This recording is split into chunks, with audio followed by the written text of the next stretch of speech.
Hey guys, welcome back to another video. In this video, I wanted to change the way you see everything by kind of explaining to you why time is your most valuable asset. And you may just think that it's a surface concept. You may just think that, oh wow, Dan, like whatever, that's just something that people say to motivate themselves. It's true though, right? You only get so much of it, which is my first point. But for me personally, for my temperament as a person, I've always weighted things in terms of, am I wasting too much time doing this or is it not? And if you know me on a personal or business level, I'm always somebody that's just laser focused. I'm not really talking to anybody at a workplace. I'm very careful of who I talk to. I'm very careful of what I allow into my life. I'm very careful of how I utilize my time, and I try as much as possible, as much as humanly possible, to shape my life around how I want to spend my time, because we're only here so long, right? And so that's my first point is why time is so important. You only have so much of it, and it's finite, right? And taking care of yourself, hopefully that weighs in just a little bit of elongating your time. And so like there's different components, right? If you have a certain amount, can you extend it? How can you extend it? um, you know Keeping your mind active, right? Making sure that you don't succumb to like Alzheimer's or some kind of latent disease or something in the future when you're old. Making sure your body's active, which is a struggle for a lot of people because we default into lethargy. We default into not moving, inaction. Some people it's the exact opposite. Some people love to stay active. I'm like the in between. So I have some points here for you guys. One being the first one being you only have so much. There's a finite amount of time that you have. The second that I have here, operating in terms of time as the underlying change, right, meaning changes your perception of everything, right? So what I mean by time being should be the underlying component.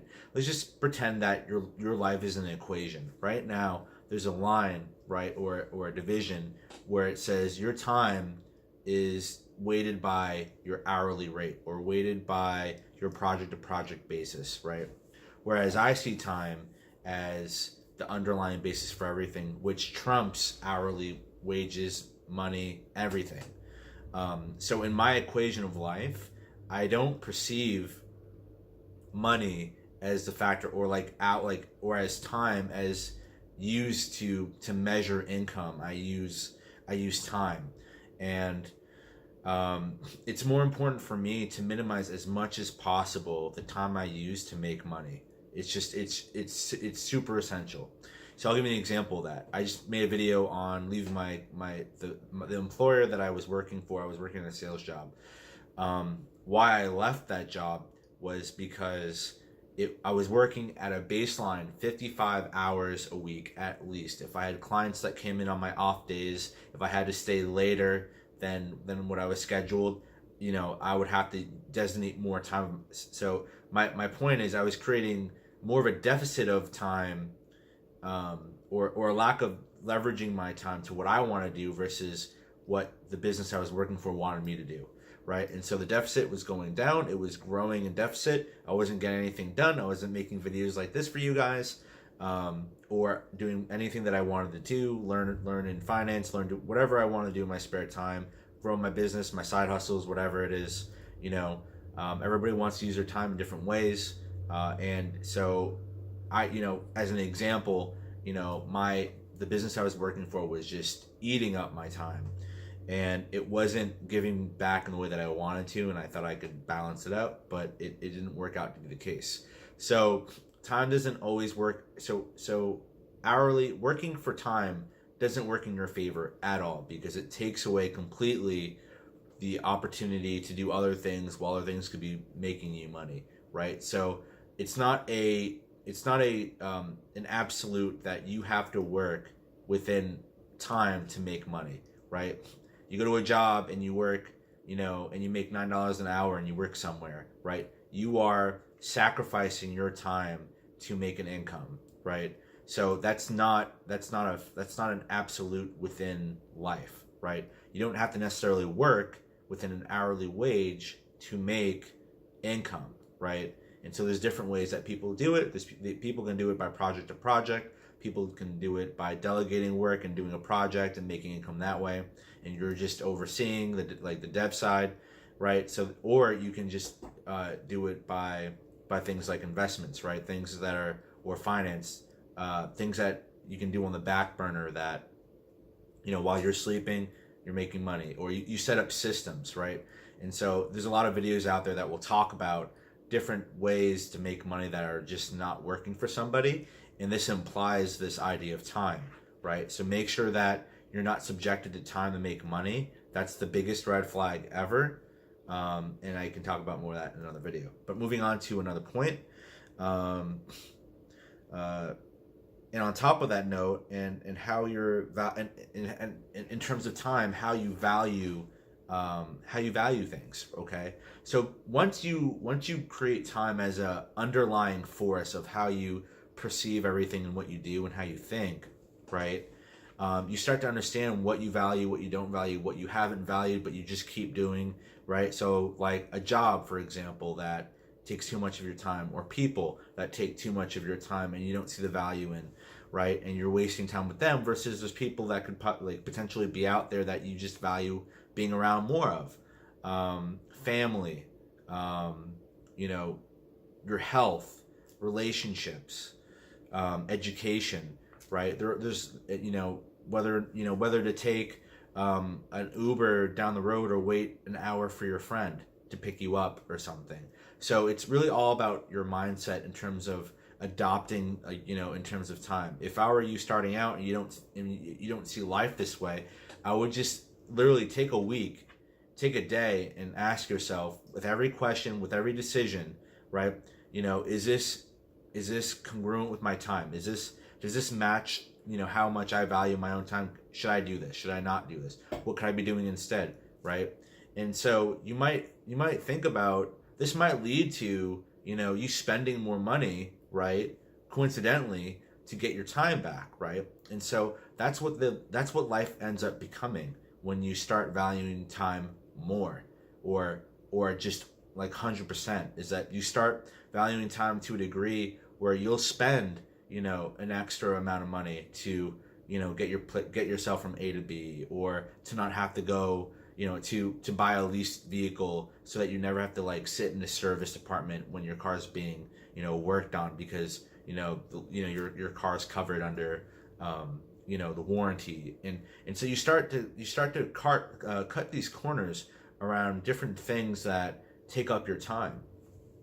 And then you start going into experiences, understanding what you want to do within the time that you have, and then leave, right? And so time starts to elicit better experience, right? Better experience, and obviously, it's in saving time by spending more money. So and again, my thesis here isn't about, how to save money, right? It's about valuing time and what that means to you going forward, which means you have to make more money, right? Because if you're not making enough money to do what you want to do, then you're going to be subjected to the default, which is working for time, working on an hourly wage, or doing something like that. Even as a business owner, right, you work a lot, but without delegating, right? Delegating is another way that you get your time back to do what you want to do. And within the result of this, guys, which is my next point, it shows you how thrown off you are from the lifestyle that you're currently living, which I think is really important to understand. And so start to slowly understand and write out or break down all the different ways that, because of the lifestyle you live, maybe you're living on an hourly wage, you take the bus to work every day, or you drive to work every day, and there's things that you're doing, but you're doing them all yourself manually. Figure out how you can get your time back, right? That's the biggest key role here, in that one that I was telling you. Next point, show you why you're not happy, okay? So a lot of the reasons why we're not happy is because we feel like we don't have time to do the things that we want to do, right? And ever since I left my job literally less than a week ago, I've left positions before, I get so motivated. I get so happy and uplifted. Literally, my body starts to change when I don't have a place to work, because I realize that I've gotten all my time to do whatever I want, and to utilize that as I want. And so my question to you is to ask yourself, how does your happiness play out right now? Like, from a 1 to a 10, how happy you are. How happy are you? And if you're not happy, see like why you're not happy. And if your happiness somehow trickles down to leading to a time factor, don't be surprised that you work, maybe a job like I do. You work too much, and you love kayaking, or you love volleyball, or you love hanging out with your girlfriend or boyfriend, or you love vacationing, you love traveling, you love blogging, you love whatever it is, but you just come home and you're just beat, and you go to bed and you wake up the next day and you wonder why you're unhappy, and you wonder why you're not motivated. You have to start adding in the things to your life that you love to do, right? If you take an average and write a list of everything that's in your life, everything, friends, things, people, work life, whatever it is, and it could, everything that's in your life, and you count all the things that you love to do out of all those, I guarantee you, if it's less than 10%, then you really need to evaluate time, and you need to add those things also back into your life, because that's important, or figure out a way to do that. And if you use the old adage of, I don't have time to do this or that, it's not that you don't have enough time to do the things that you want to do or not, or to grow in a certain direction, or to do certain things. It's because you're just valuing other things as opposed to others.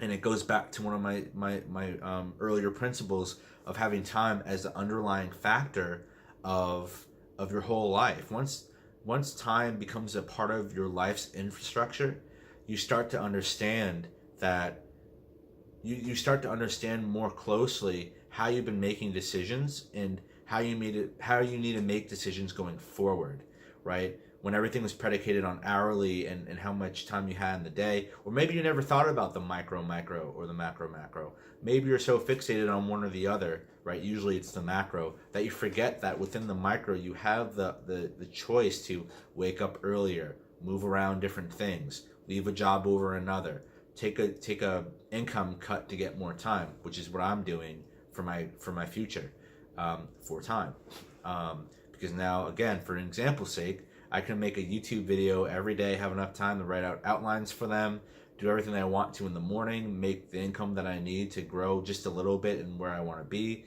study, learn, evolve, do everything that I need to do, and I have all the time to do that, and the things that I love to do, and give and spend time with people that I really love, and give time to those people. So again, it's never succumb to the adage of I don't have enough time for X, Y, or Z. You do. You have so much of it, but you need to understand how to correlate it. And if you want to be happy, sometimes it means waking up earlier, or it means not doing one thing or as opposed to the other. My next point is by having time, it puts you back in control, which comes full circle, right? And then I have a metaphor after this. So again, you can see where I'm going with this. Once you have the power of time in your control, you get to control what you want to do, and you have that freedom. You literally can do whatever you want and spend as much as you need to get even more of that time back. And it gives you that full power to say, hey, I want to create my schedule the way that I want to. And that's a power to me. What I consider the way that I evaluate intelligence, it's not based off of IQ, but it's based off of, is this person in front of me doing exactly what they want to do every day? And can they just make it happen? Can they manifest whatever they want happen in their life? Do they want to go to Taiwan tomorrow? Do they want to go to Singapore the next? Do they want to visit their family because they just miss them, and then they're just going to go visit their family, right? That's power, where you can leverage time and do whatever you want. And so I had a little metaphor for you guys. I'm going to show it to you. So you can see here that on the bottom here I have squares within arrows going to the left. So everybody who doesn't have this time factor as part of their infrastructure, as how they navigate life, they operate within squares. Squares being whatever they've subjected their perception to how they value themselves and their life. So the squares could represent the hourly, right? You sacrifice your time for hourly, and you work at a business or the ladder of what is not time, and that's your square. But what people don't realize is the way that I have this set up, why the arrows are going through these squares, right? The arrows signify time, being, if it was going this way.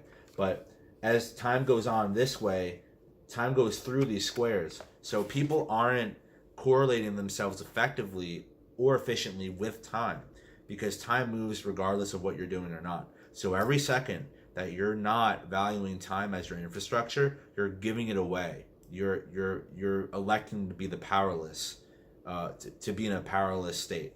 And to give you an example of this, if you're working an hourly wage or a salary wage, and you're within it, which would mean that you operate within that square. I don't care however you frame the argument, it doesn't work, because the moment you elect a salary or an hourly, you are subjecting yourself to an infrastructure that is which is enclosed. It doesn't operate within time, so it's not as flexible, right? So you can't just do whatever you want within an institution, within a business and an organization, or however you generate your income, however you work with your time. Whether even if you're a business owner and you still have that, you have the infrastructure that is either working or against you or for you. And so the squares represent a finite set, in time set, versus how time moves through, like out, through, in, and out those squares, meaning however you set up your life for yourself. And so it's important to be fluid with time. It's important to move with it. It's important to use it and leverage every moment in life. And if you can't, and if obviously there's things that you'll be doing throughout the day, but if you can't leverage time, if you can't use time, don't give yourself a false sense of operating within a construct that doesn't work off of time, because you're only wasting time. You're heavily wasting the time that you have away, second by second. So this has been a tidbit of information. I know this is a longer video, but I wanted to pack it full of interesting ideas for you, and hopefully you can understand that the time factor, having time as an infrastructure of using your day-to-day life, is going to give you back so much more. And it's not about spending more money, and it's not about quitting your job, but it's about reevaluating what you value in life and understanding that you only have so much time. So any thoughts, just leave down a comment down below. We'd love to hear your thoughts on this video. We'd love to talk to you guys. If you guys want to do a collab, let me know. Please subscribe and like, and I'll see you on the next video.